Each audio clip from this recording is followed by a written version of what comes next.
Hello guys, quick video about my studio. Lots of people have been asking questions about the studio. A lot of the time I do the videos in the dark or when it's not so bright. You can't actually see all the cables everywhere. I'm rerouting all the cables in the studio with these large professional multi-core cables, so there'll be less cables flying around. And there's a chance we might be moving to a bigger room soon. So I just thought I'd give you a quick video before I pull it all apart.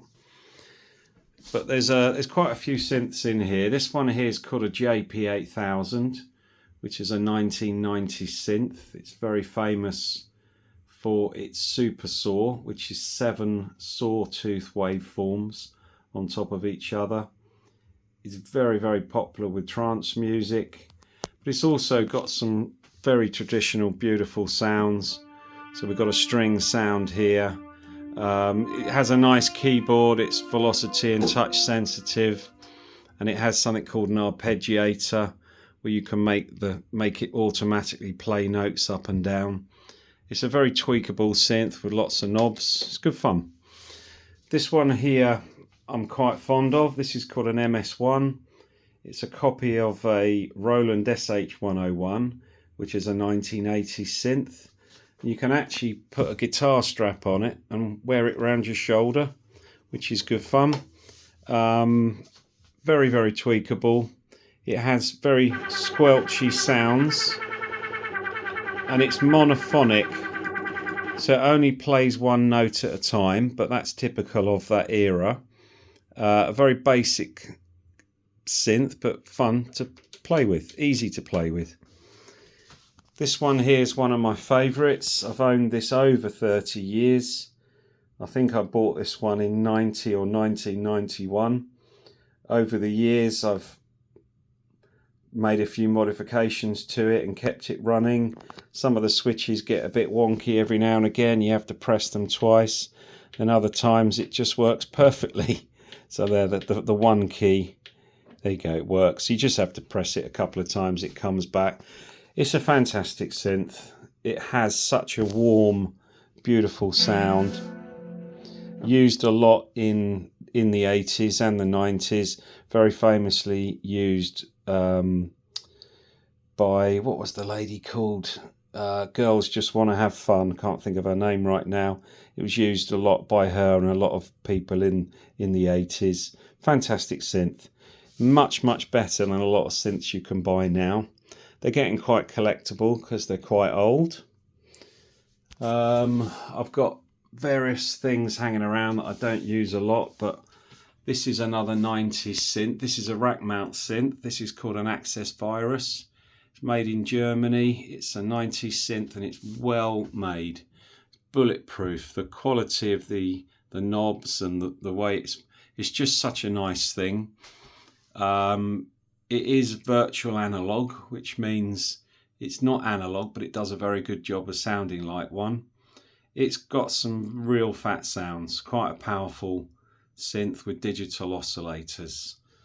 That is a Novation rack, which works as one synthesizer, and then below it I've got another one, which is the better version. This is called a Supernova. It's a rack mount synth, and it's basically 8 synthesizers in one. So it can play 8 different sounds at once, and again it's full of knobs, so it's completely tweakable. Over here I've actually got an original bass station, so that is from 93. I got one of the very first ones. I actually had serial number 7, which unfortunately I had to get returned, but that I've owned a very long time. This one here is called a mono station, which is actually a bass station without a keyboard, and underneath is a bass station 2. They're all slightly different. The bass station 2 is a very powerful synth. Although it's small and little, it's pure analog, and it can make some really fat lead and obviously bass sounds. The mono station is slightly different. It's got some effects that happen with the modulation of the sound, which can be automated. So while you're playing it, automatically sort of changes its own sound, which is quite good. These two here are called TD3s, and they're clones of the TB303, which is the acid house squelch box. This one here, I've changed the capacitors and resistors inside it, so it's got more bounce and squelch.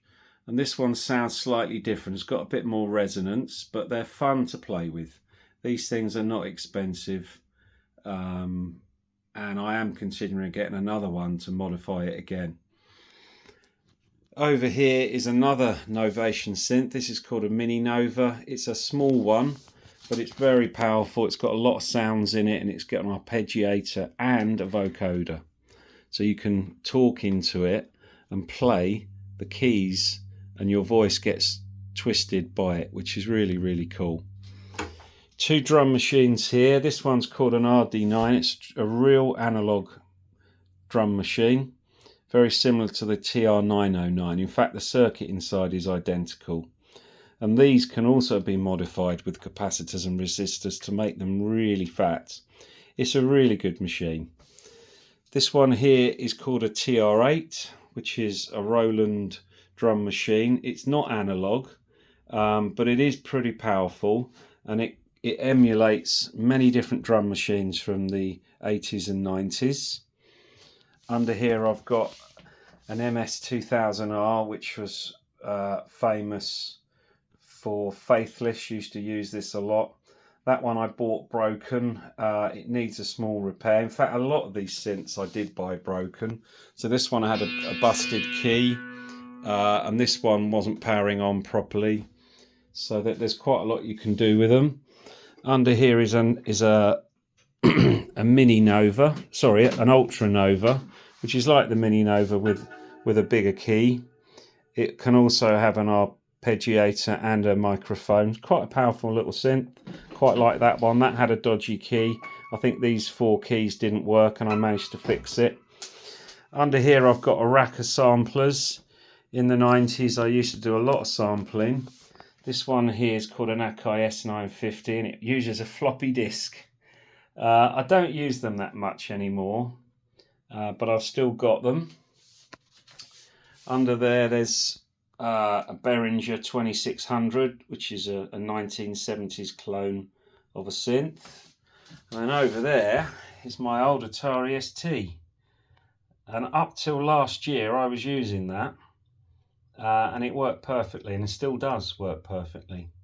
So I've written a lot of songs with that. This is the mixer.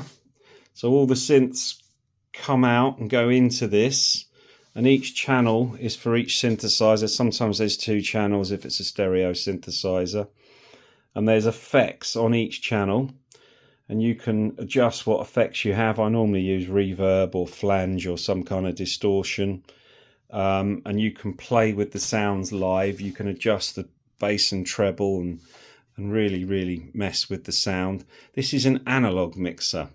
So a lot of people these days use digital mixers, but the advantage of an analog mixer is they're warmer sounding, and you can actually drive some signals quite hard without them clipping or cutting off. And you can with some synthesizers like these ones, you can actually really overdrive them and make them sound distorted and quite good.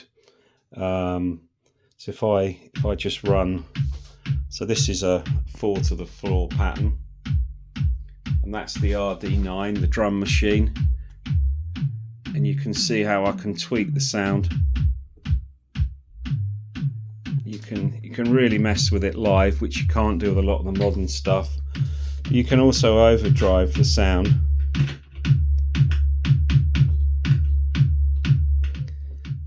And basically what I've got is a sequencer set up here. So over here I use Ableton, I use Session View, and I've got what's called a live set, and there's hundreds and hundreds of patterns, and each pattern is 4, 8, 16 bars long. And it's a synthesizer with a pattern, and I've built the patterns. And then these 2 little tablets here, they run a piece of software called Line Lima, and they are mapped. So when I press the button an actual synthesizer will play, which is quite good fun. And you can basically play a song how you want. You don't have to press play and play it. I can actually choose exactly how I want the song to sound. I can rearrange it. I can play a particular loop that I like over and over again. So for example, that should start playing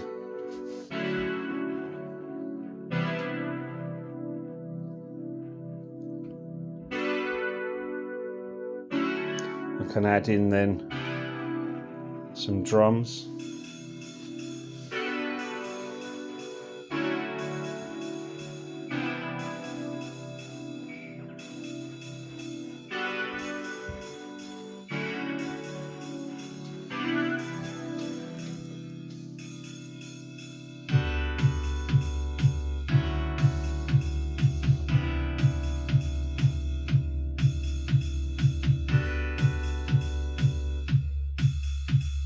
And you can basically make the song up as you go along. Have fun with it.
And basically that's how the studio works. So I've got a live set with loads of different songs.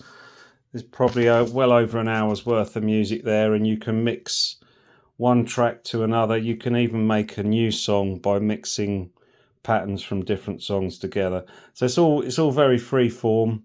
Every time I play, it's different, and it's a lot of fun.